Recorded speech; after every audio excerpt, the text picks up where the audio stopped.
Hello नमस्कार जी।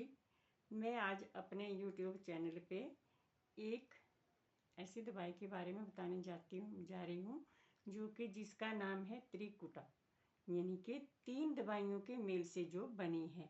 और ये भी एक देसी दवाई है जो कि हमारे किचन में पड़ी रहती है, सभी प्रयोग करते हैं। तो इसका नाम है त्रिकुटा। त्रिकुटा का मतलब है कि 3 दवाइयाँ जो सौंठ, काली मिर्च और पिपली, सौंठ, काली मिर्च और पिपली, इनके नाम हैं। तो ये हमारे किचन में, सभी के किचन में पड़ी रहती है। तो इनके तीनों के मिश्रण को त्रिकुटा कहते हैं। इसको पीस के, ठीक ढंग से पीस के रख लेना चाहिए। और इसको जैसे श्वास रोग हो तो उसमें भी शहद के साथ खिलाना चाहिए।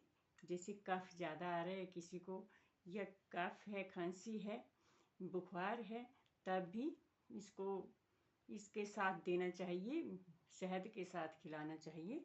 और ये जुखाम, जैसे जुखाम वगैरह हो जाता है तो जुखाम को भी दूर करती है।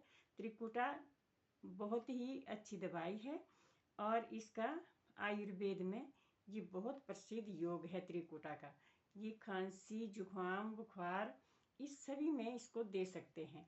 ये जैसे कि बुखार वगैरह हो तो पानी के साथ भी थोड़ी सी, इसकी मात्रा बिल्कुल थोड़ी सी, आधे ग्राम से भी, 3-4, थोड़ी सी, कोई 1 ग्राम 2 ग्राम देनी चाहिए, ज़्यादा नहीं देनी चाहिए ये। और ये बहुत अच्छी दवाई है, गर्म भी बहुत होते हैं पर थोड़ी थोड़ी देनी चाहिए। और जैसे कि किसी को मोटापा, बहुत से लोग ऐसे बहुत मोटे मोटे हो जाते हैं जो कि खाने का ख्याल नहीं रखते कुछ नहीं, या किसी को पारिवारिक मिला होता है तो मोटापा, तो उनको भी ये जो त्रिकुटा का पाउडर है ये प्रयोग करना चाहिए।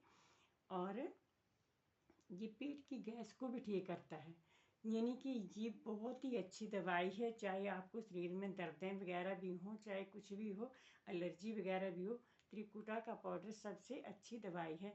तो मैं इस दवाई के बारे में मैंने खुद भी प्रयोग करती हूँ, अपने बच्चों को भी करवाती हूँ। तो आप सभी से ये मेरा निवेदन है कि इसका प्रयोग ज़रूर करें, क्योंकि ये हमारे सभी के घरों में पड़ा रहता है। त्रिकुटा यानी कि सौंठ, पिपली और काली मिर्च, इनका पाउडर बना के रख लें। और बस जब आपका दिल करे कि आपको जुखाम है, बुखार है, खांसी है, तो कुछ भी है, तो आप थोड़ा सा इसमें शहद भी ना मिले तो ऐसे थोड़ा सा हाथ पे रखें और पानी, गर्म पानी से ले लें। ये बहुत ही अच्छी दवाई है। तो आपको अगर मेरा यूट्यूब चैनल पे ये मैं बोल रही हूँ, ये आपको अच्छा लगे तो मेरी आपसे निवेदन है कि आप भी इसको प्रयोग करें। सभी प्रयोग कर सकते हैं इसको, हाँ, छोटे बच्चों को प्रयोग कराना मुश्किल होता है, उनको ना दें चाहे, लेकिन खुद कर लें प्रयोग बड़े। और इसका स्वभाव जो है गर्म होता है, खुश्क होता है। तो जो जिनको ज़्यादा गर्म तस्कीर के आदमी होते हैं, गर्म तस्कीर जिसकी होती है वो ना लें, उनको वो लें तो थोड़ा सा लें। और इसकी मात्रा कितनी, आधा ग्राम लें। और जो पचा सकें वो 1 ग्राम तक ले सकते हैं, इससे ज़्यादा इसकी मात्रा ना लें। तो इसी के साथ मैं अपने ब्लॉग को बंद करती हूँ। तो त्रिकुटा के बारे में आप सभी ज़रूर सोचें और इसका प्रयोग करें। धन्यवाद।